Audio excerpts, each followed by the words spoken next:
The Forgotten Colony, 770 words. A mining colony on planet Kepler 442b had been silent for 3 months. Captain Alex Reed of the human exploration vessel Pioneer stared at the distress beacon flashing weakly on his screen. The signal came from the Outer Rim, a region the Galactic Council had marked as abandoned territory. "Sir, we're picking up life signs," reported Lieutenant Maya Singh from her position at the sensors. "Approximately 2,000 beings, but their energy readings are extremely low." Alex frowned. According to galactic records, Kepler 442b was supposed to be empty. The planet had been a joint mining operation between 3 alien species, the insectoid hive, the aquatic blues, and the crystalline rocks, when the rare mineral deposits ran dry 2 years ago. The operation was shut down and the workers evacuated. Or so the records claimed. "Take us down, pilot," Alex ordered. Full stealth approach. The Pioneer descended through the planet's thin atmosphere. What they found below made Alex's stomach turn. The colony was still there, but it was dying. Makeshift shelters had been built from mining equipment and scrap metal. The original colonial buildings showed signs of damage and poor repair. "Captain," Maya's voice was tight with emotion, "the life signs, they're not showing up in any galactic database. These people don't officially exist." As they landed near the colony's edge, Alex saw them. Hundreds of alien beings moving slowly between the shelters. Hive workers with damaged chitin shells. Blue children with dried, cracking skin. Rock elders whose crystal formations had turned. Dull and gray Dr. James Park, the ship's medical officer, was already running scans from the ship. Malnutrition, disease, exposure. "They're dying, Captain. Slowly but surely, they're all dying."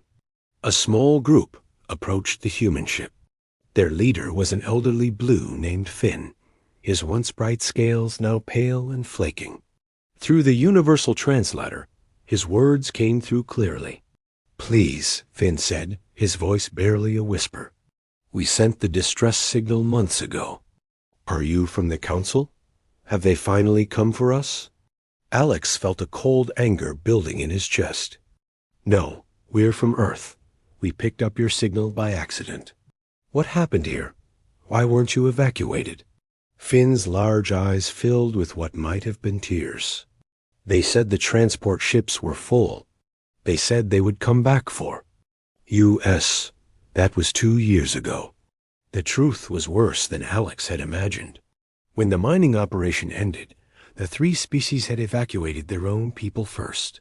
The mixed families, the interspecies couples, the workers who had formed bonds across racial lines, they had been left behind. They were inconvenient, not fitting neatly into any one species evacuation plan. "The Council knows we're here," said Donna, a young hive worker whose wings had been damaged in a mining accident. "We sent formal requests for aid. They said our situation was under review." Alex looked around at the dying colony. Children played in the dust between the shelters, their games quiet and listless. Adults worked with whatever tools they could find, trying to repair equipment that was never meant to last this long.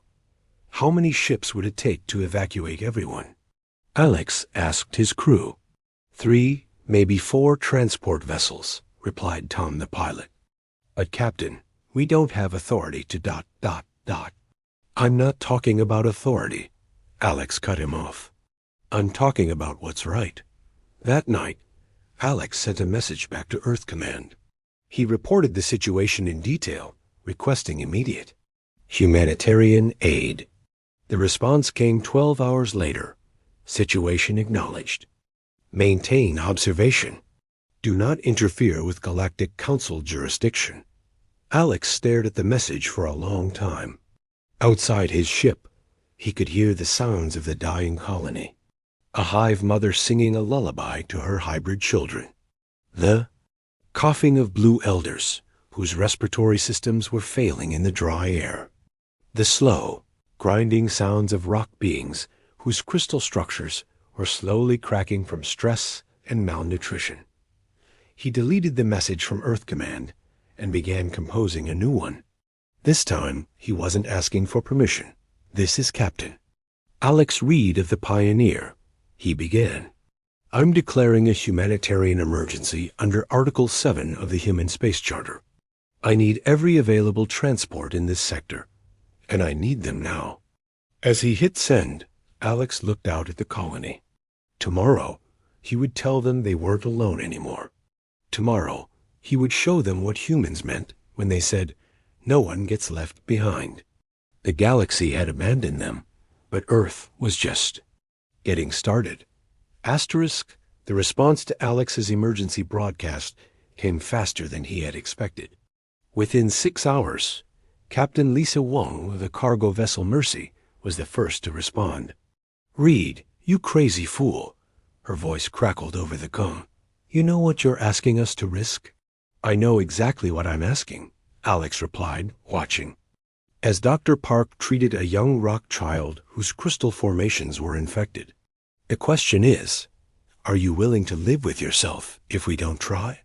The silence stretched for several seconds before Lisa's laughter came through the speaker. "You always were too decent for your own good. The Mercy can take 400 passengers. We'll be there in 18 hours. One by one, other human ships began to respond. The mining vessel Titan diverted from its route to help. The exploration. Ship Columbus abandoned its survey mission. Even the luxury liner Paradise changed course, its wealthy passengers voting unanimously to delay their vacation. But it wasn't just ships that answered the call. When Alex's message reached Earth, it sparked something unexpected. The video footage Dr. Park had taken of the dying colony began spreading across human networks. Images of hybrid children too weak to play, of elderly beings slowly starving while waiting for help that would never come. Ambassador Helen Ross was in the middle of a routine session with the Galactic Council when the human delegation received an urgent message from Earth. As she read it, her expression hardened. "Honored council members," she said, interrupting the debate about trade regulations. "I have just received word that human vessels are conducting an emergency evacuation in Sector 7G. We wanted to inform you as a courtesy." Zek the Tall, the current council chairman and a member of the proud warrior species, raised his primary arms in dismissal. "The humans are not authorized for operations in that sector. Any unauthorized activity will be considered a violation of council space." "With respect, Chairman," Helen replied smoothly, "we're not asking for authorization. We're informing you of a humanitarian rescue operation.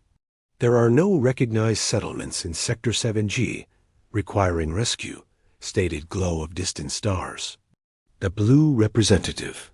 The irony that she was the same species as many of the abandoned colonists was not lost on Helen.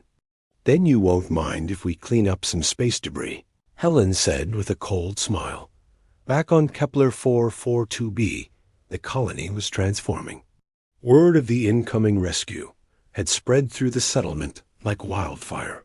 For the first time in months, there was hope in the air dot, but the colonists were also afraid. "What if this is a trick?" asked Jauna, a rock elder whose family included Hive and Blue adopted children. "What if they're just moving us to another place to die?" Alex had called a gathering in the colony's main shelter. Beings of all three species crowded together, their eyes fixed on the human captain. "I understand your fear," Alex said, his words translated into multiple languages simultaneously. "You've been abandoned before. You've been lied to before. But I'm going to tell you something about humans that you need to understand." He paused, looking around at the faces watching him. "We have a saying on Earth, leave no one behind. It's not just a military code or a nice phrase. It's who we are. When we see someone in trouble, we don't ask about their species or their politics or whether they fit neatly into our categories. We ask one question. Do you need help? A small blue child raised her hand. But what about your own people? Won't they be angry that you're helping us instead? Alex knelt down to the child's level. You want to know a secret? This rescue operation isn't just coming from a few ships. Right now on Earth, millions of humans are organizing supply drives. They're sending medicine, food, and tools. They're opening their homes to refugees. They're doing this because they saw your faces and decided you were worth saving. Dr. Park approached with his latest medical reports. Captain, we've managed to stabilize the critical cases, but we need to start evacuation soon. Some of these people won't survive another week. As if summoned by his words, the first human rescue ship appeared on the horizon. The Mercy touched down in a cloud of dust, and Captain Wong emerged with her crew. Sorry we're late, she called out to Alex. Had to stop and pick up some medical supplies. Behind her, dozens of human crew members began unloading crates of food, medicine, and emergency shelter materials. But more importantly, they brought something the colonists hadn't seen in years, the genuine desire to help without asking for anything in return. For the first time since the evacuation began, some of the colonists began to cry, not from despair, but from hope. Asterisk. The Galactic Council's emergency session was called within 12 hours of the first human rescue ship leaving Kepler 442b. The great chamber buzzed with tension as representatives from dozens of species took their seats. Chairman Zek the Tall slammed his ceremonial staff against the podium. This session is called to address the unauthorized human intervention in Sector 7G. Ambassador Ross, explain your species' actions. Helen Ross stood calmly at the human delegation's podium. Behind her, a large screen displayed images from the FOSH rescue operation. Human medics treating sick colonists, families being reunited aboard rescue ships, children playing for the first time in months. Honored Chairman, we are conducting a humanitarian rescue of abandoned colonists. We have violated no laws and entered no restricted space. You entered a sector without authorization, growled Yip Yip, the reptilian representative whose species controlled most of the galaxy's bureaucracy. Proper forms were not filed. Correct procedures were not followed. Forgive me, Helen replied with false courtesy, but exactly which forms should we have filed for rescuing people your species left? To die? The chamber erupted in angry voices. Several representatives began shouting at once, their translators creating a cacophony of accusations and denials. Glow of distant stars? The blue representative managed to make herself heard above the noise. The evacuation of Kepler 442b was completed according to standard procedures. Any remaining individuals chose to stay behind. Chose? Helen's voice cut through the chamber like a blade. You mean the families that didn't fit your racial categories? The interspecies couples? The hybrid children? They chose to be left behind? The logistics of evacuation are complex, Zek replied stiffly. Difficult decisions had to be made. Yes, they did, Helen agreed, and you chose to abandon them. We chose to save them. Meanwhile, across human space, the rescue operation had become something much larger.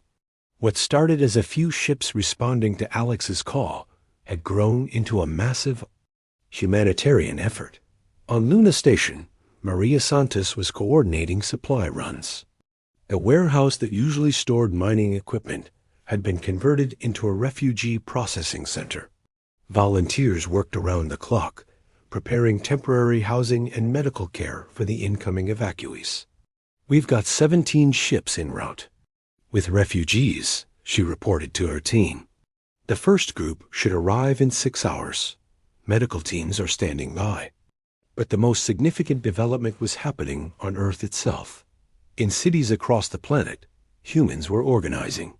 Not governments or corporations, but ordinary people who had seen the footage from Kepler 442b and decided to act. In Berlin, A group of xenobiologists was working to understand the dietary and medical needs of the rescued aliens. In Tokyo, engineers were designing improved life support systems for multi-species environments. In New York, teachers were developing educational programs for hybrid children who had never attended proper schools. Dr. Emily Chun, a refugee coordinator in San Francisco, was interviewed by news networks across human space. "These beings aren't just statistics," she said. "They're families. They have dreams, fears, hopes just like us. The fact that they were abandoned because they didn't fit neatly into someone else's categories makes this rescue even more important."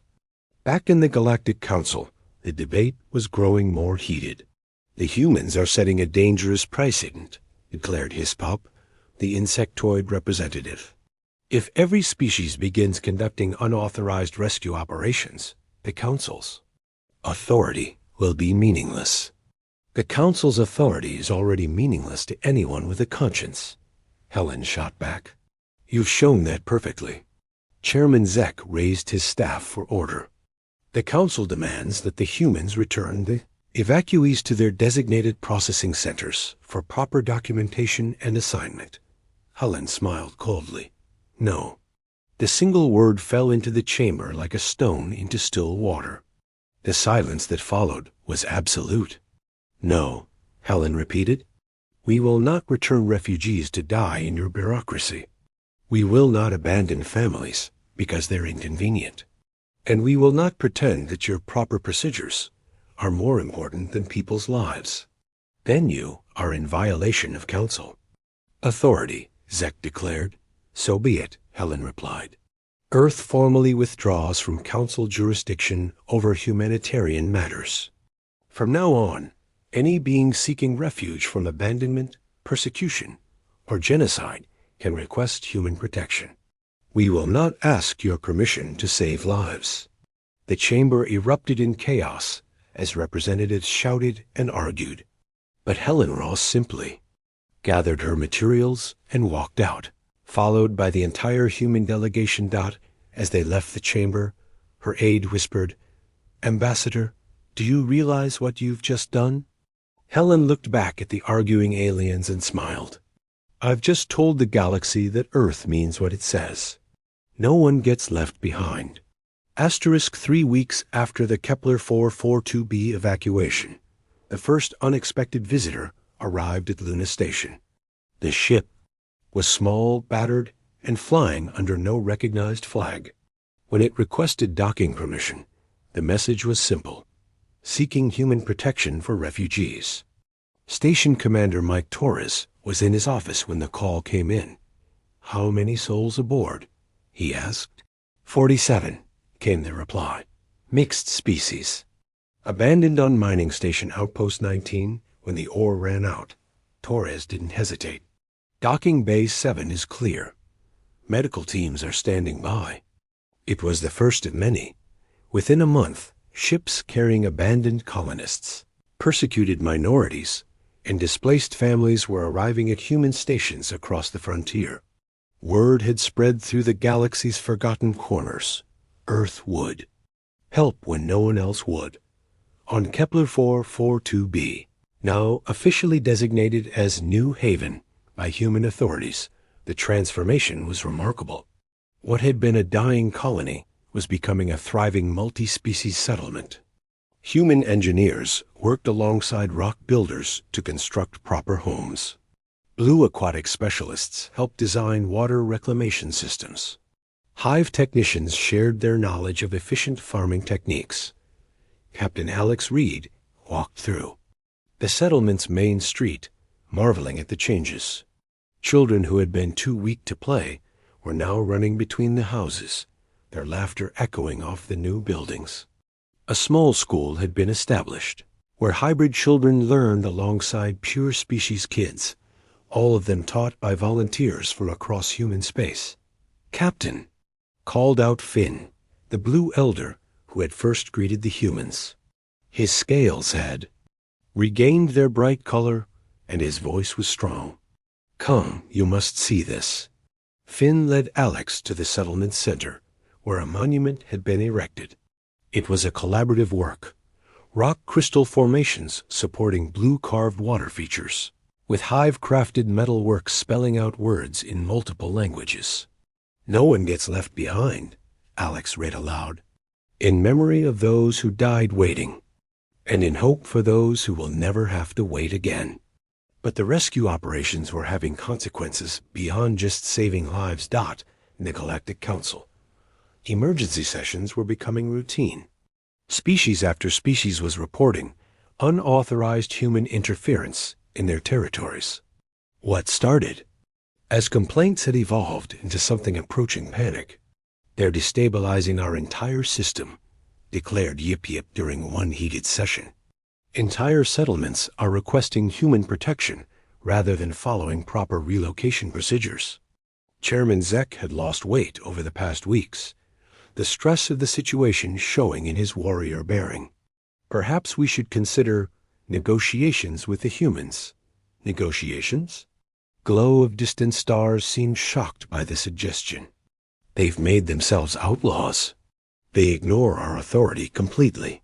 "And yet," said a quiet voice from the back of the chamber, "their actions are proving popular among our own citizens." The speaker was Wisdom Seeker, an ancient rock who rarely participated in council debates. When she spoke, others listened.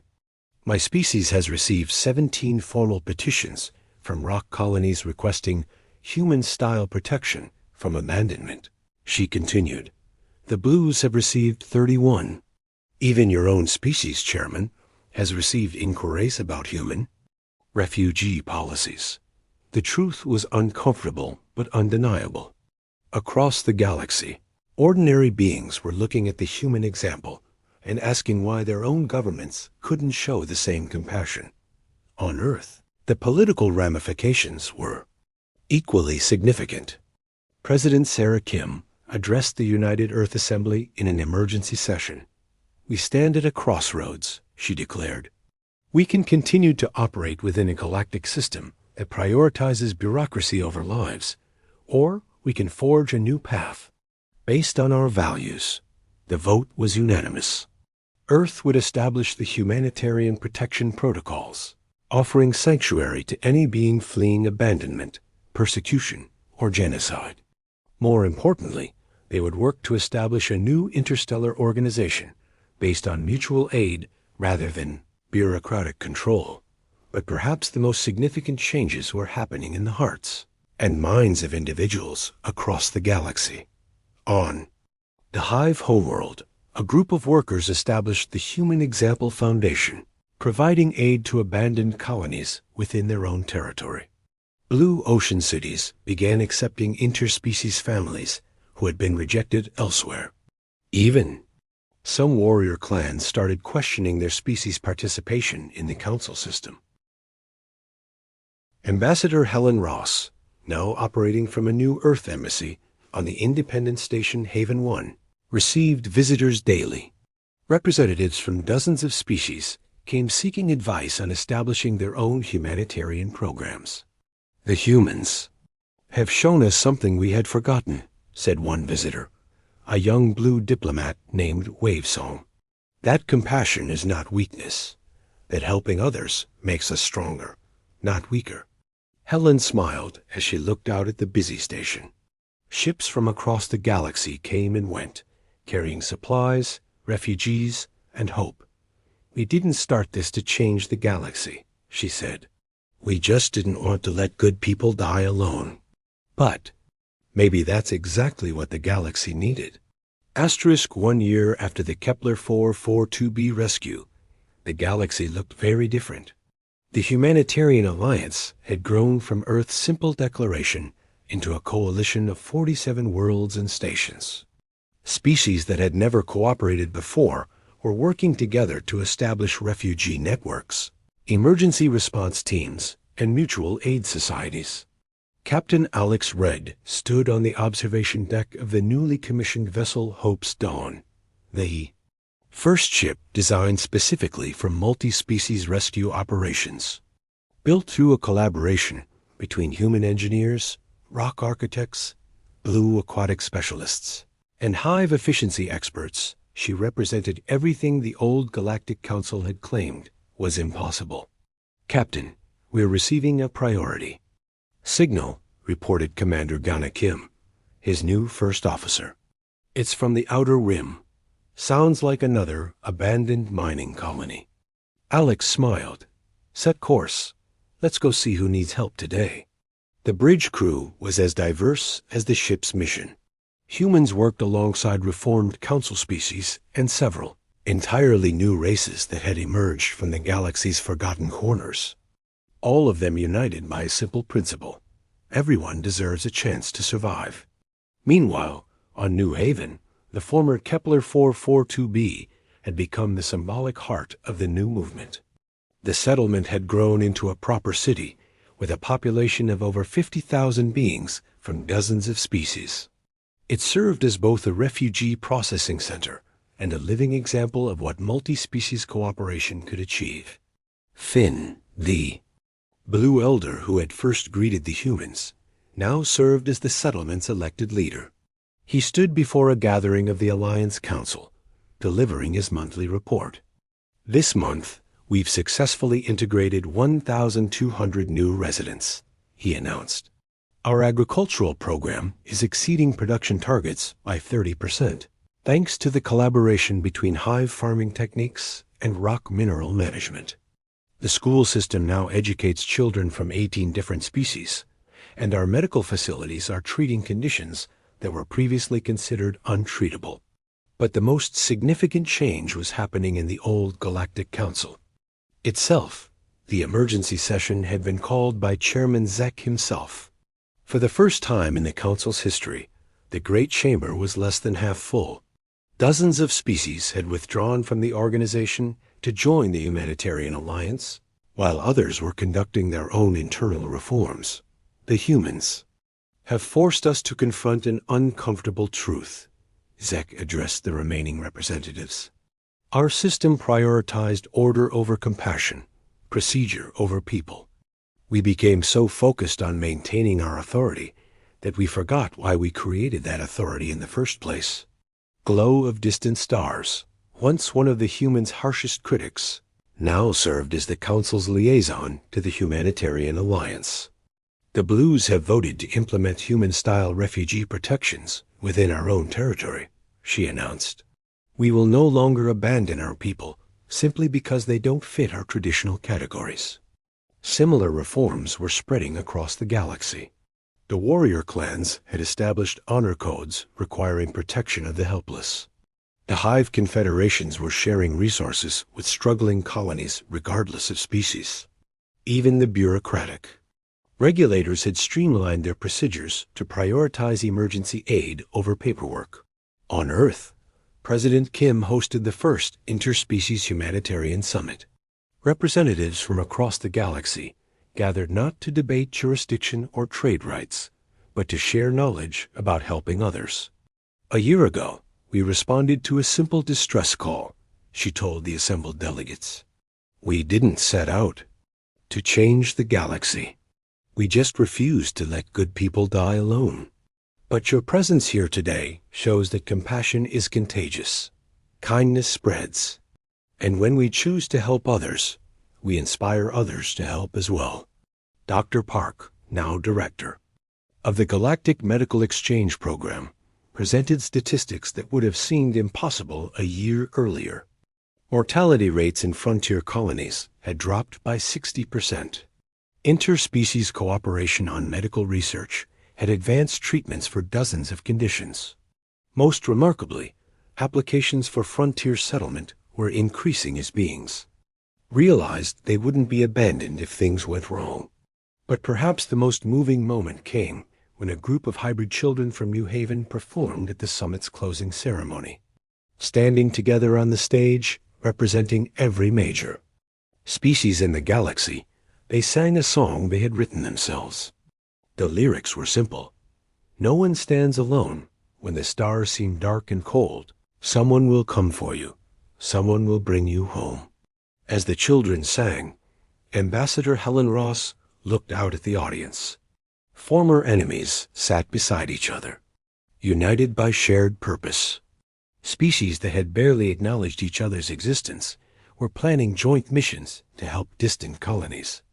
The galaxy had learned something fundamental, that survival wasn't about being the strongest, or the smartest, or the most organized. It was about being willing to reach out when someone else was falling. It was about saying, in whatever language, "You spoke, you're not alone." And in a galaxy full of dangers and unknowns, that simple message had changed everything. Asterisk.